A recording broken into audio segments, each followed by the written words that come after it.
என்னப்பா இருக்கு? Italian delight, வெண்ணிலா, குஸ்தா, பாதாம் இதெல்லாம் இருக்குங்க சார். குச்சி ஐஸ்ல கேட்டா. சரி, 2 இட்டாலியன் டிலைட் கொடு. இதுதான் குச்சி ஐஸ்.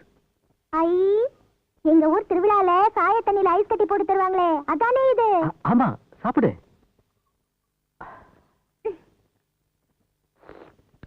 ஐ, ருசியா இருக்குங்க.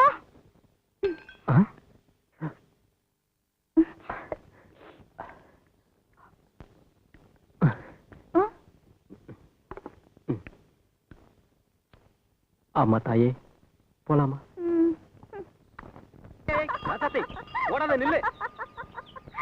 ஆண்டவனே, இந்த நாட்டையும் நாட்டு மக்களையும் நல்லா வையப்பா.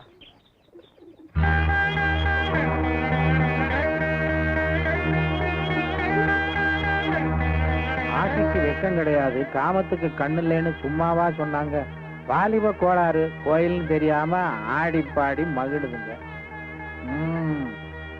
நாளைக்கு கல்யாணம் காட்சின்னு வரும்போது இவங்க அப்ப ஆத்தா நான் தான் பெரிய ஜாதி நான் தான் பெரிய ஜாதின்னு போட்டி போட்டுக்கிட்டு இவங்களை தெருவில் விட்டுருவாங்க. அப்புறம் இதுக போய் தண்டவாளத்துல தலையை கொடுக்கறதும் கிணத்துல விழுகிறதும் விஷத்தை குடிக்கிறதும் இன்னைக்கு இதுதான் நடந்துகிட்டு இருக்கு. எதுக்கும் இந்த பொண்ணோட அப்பன் சின்னாங்கிட்ட போய் காதுல போட்டு வைப்போம்.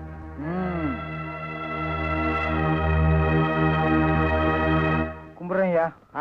வாப்பா, சௌக்கியமா இருக்கிறியா? நல்லா இருக்குங்க. மண்ணாடியா கூப்பிட்டதா சொன்னாங்க. அதான் கைவேலையெல்லாம் விட்டு ஓடி வந்தேனுங்க. ஆஹா, அதனால என்னப்பா, பரவாயில்ல. உன் வீட்டுல ஏதோ விசேஷமாமே.